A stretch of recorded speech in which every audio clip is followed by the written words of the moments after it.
Chamba welfare association की एक महत्वपूर्ण मासिक बैठक संगठन के प्रधान ओम प्रकाश गोस्वामी की अध्यक्षता में संपन्न हुई। इस बैठक में चंबा के विकास और जनहित से जुड़े विभिन्न मुद्दों पर चर्चा की गई। बैठक में सबसे पहले नवगठित नगर परिषद के कामों की सराहना की गई, लेकिन साथ ही 26 जुलाई से शुरू हो रहे ऐतिहासिक अंतर्राष्ट्रीय मिंजर मेले को लेकर प्रशासन से बड़ी मांग की गई है। एसोसिएशन ने रावी व्यू कैफे के नीचे पहाड़ी क्षेत्र को तुरंत कचरा मुक्त करने और वन विभाग के सहयोग से वहां बड़े पैमाने पर पौधारोपण करने की मांग उठाई।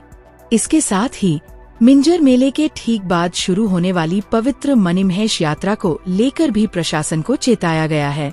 पिछले साल मौसम खराब होने पर श्रद्धालुओं को भारी दिक्कतों का सामना करना पड़ा था। एसोसिएशन ने मांग की है कि इस बार यात्रियों के ठहरने, पीने के पानी और अस्थायी शौचालयों की व्यवस्था समय रहते दुरुस्त की जाए। बैठक में हिमाचल पथ परिवहन निगम के चंबा डिपो की दयनीय स्थिति पर भी गहरी चिंता जताई गई। जिले में बसों की भारी कमी है, बसें जर्जर हो चुकी हैं और टेक्निकल स्टाफ के पद खाली पड़े हैं। संगठन ने प्रदेश सरकार से चंबा के लिए नई बसें भेजने और खाली पदों को तुरंत भरने की मांग की। आज चंबा वेलफेयर की मासिक बैठक होटल इरावती में संगठन के प्रधान श्री ओम प्रकाश गोस्वामी की अध्यक्षता में संपन्न हुई। बैठक में चंबा हित से जुड़े बहुत से विषयों पर चर्चा हुई। कुछ विशेष मुद्दे मैं आपके सामने रखना चाहता हूं कि सबसे पहले तो हमने अभी नवगठित नगर परिषद चंबा के प्रधान, उप प्रधान और अन्य पार्षदों को उनके कार्यभार संभालने पर धन्यवाद दिया, उनका अभिनंदन किया और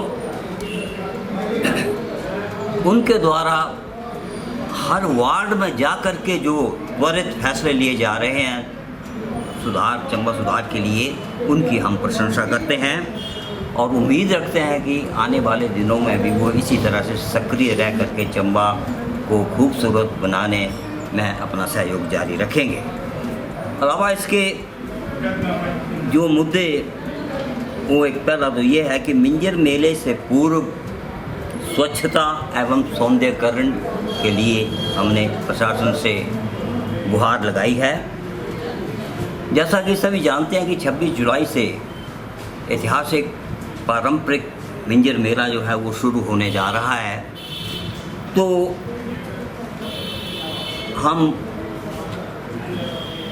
नगर परिषद और जिला प्रशासन से अनुरोध करते हैं कि जो रावी व्यू कैफ़े है उसके जो नीचे की ढलान है, पहाड़ी है, वहाँ पर बेसहाबा कचरा इकट्ठा पड़ा हुआ है, तो हम उनसे अनुरोध करेंगे कि रावी व्यू कैफ़े ढलान को कचरा मुक्त किया जाए।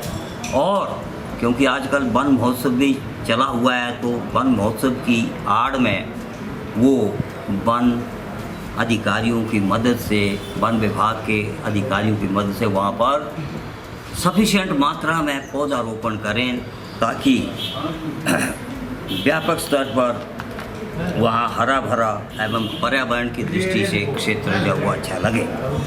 दूसरा पॉइंट जिस पर आज का हमारा मेन फोकस रहा वो है कि मणिमहेश यात्रा के लिए समुचित व्यवस्थाएं कायम की जाएं। जैसा कि आप सभी जानते हैं कि पिछले वर्ष मणिमहेश यात्रा के दौरान मौसम जो था वो प्रतिकूल रहा था। भारी बारिश और लैंडस्लाइड की वजह से जितने भी यात्री आए हुए थे वो आगे भरमौर तक ही जा पाए थे या रास्ते में ही उनको रुकना पड़ा था। इवन चंबा शहर से चलने वाली जो हमारी छड़ी यात्राएं थी वो भी डल झील तक नहीं पहुंच पाई थी। तो उसके बारे में भी हमने प्रशासन को अभी से निवेदन के तहत अलर्ट करने के लिए लिखा है कि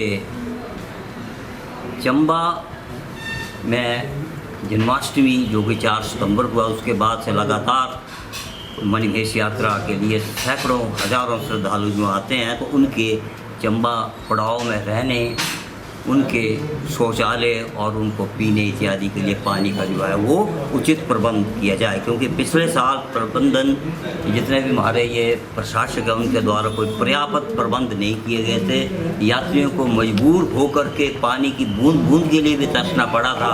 और चंबा के जितने भी यहाँ के निवासी से स्थानीय निवासी, चंबा से लेकर के भरमौर तक जहाँ जहाँ भी यात्री रुके तो वो सारे स्थानीय निवासी जो है देवदूत बनकर उस वक्त आए थे और उन्होंने ही उन यात्रियों को अपने घरों में रहने की, अपने होटलों में रहने की शरण भी दी।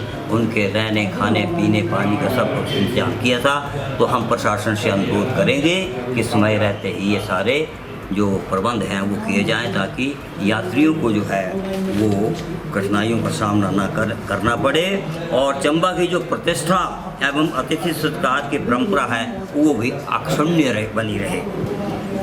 इसके बाद लास्ट पॉइंट जिस पर कि आज मेन फोकस रहा वो है हिमाचल पथ परिवहन निगम की बदहाल स्थिति। इसके बारे में भी हर बार सुनने को आता है कि आज बस वहाँ रुक गई, आज वहाँ रुक गई, बस में ये खराबी आई, ये हुई। तो बैठक में हिमाचल पथ परिवहन निगम के चंबा डिपो की जो दयनीय स्थिति उस पर गहरी चिंता प्रकट करते हुए वक्ताओं ने कहा कि जिले में बसों की भारी कमी भी चल रही है। जर्जर बसों के कारण यात्रियों को भारी परेशानियों का सामना करना पड़ रहा है और जो तकनीकी कर्मचारी हैं उनकी भी भारी कमी के कारण बसों के रख रखाव में भी जो काफ़ी व्यवधान पैदा हो रहा है। तो हमारी एसोसिएशन हिमाचल प्रदेश सरकार और परिवहन निगम प्रबंधन से मांग करती है कि चंबा डिपो में पर्याप्त बसें जो है वो उपलब्ध करवाई जाएं और जो तकनीकी सहायकों के पद हैं रिक्त पड़े हुए उनको भी भरा जाए, ताकि परिवहन व्यवस्था जो है वो सुदृढ़ हो सके। अलावा इसके इलेक्ट्रिक बसें हिमाचल प्रदेश में सरकार ने खरीदी है और उन बसों को बाकी ज़िलों में तो भेजा जा चुका है, लेकिन चंबा अभी तक इससे अछूता है। ना तो यहाँ पर कोई चार्जिंग स्टेशन ही अभी तक स्थापित किए गए हैं और ना ही कोई बस जो है वो चंबा को भेजी गई है। तो हमारा प्रदेश सरकार से आग्रह है कि चंबा में भी शीघ्र ही चार्जिंग पॉइंट्स जो हैं वो स्थापित कर इलेक्ट्रिक बसों का संचालन जो है वो आरंभ किया जाए, ताकि ज़िले की जनता भी आधुनिक एवं पर्यावरण अनुकूल परिवहन सुविधा का लाभ ले सके। धन्यवाद।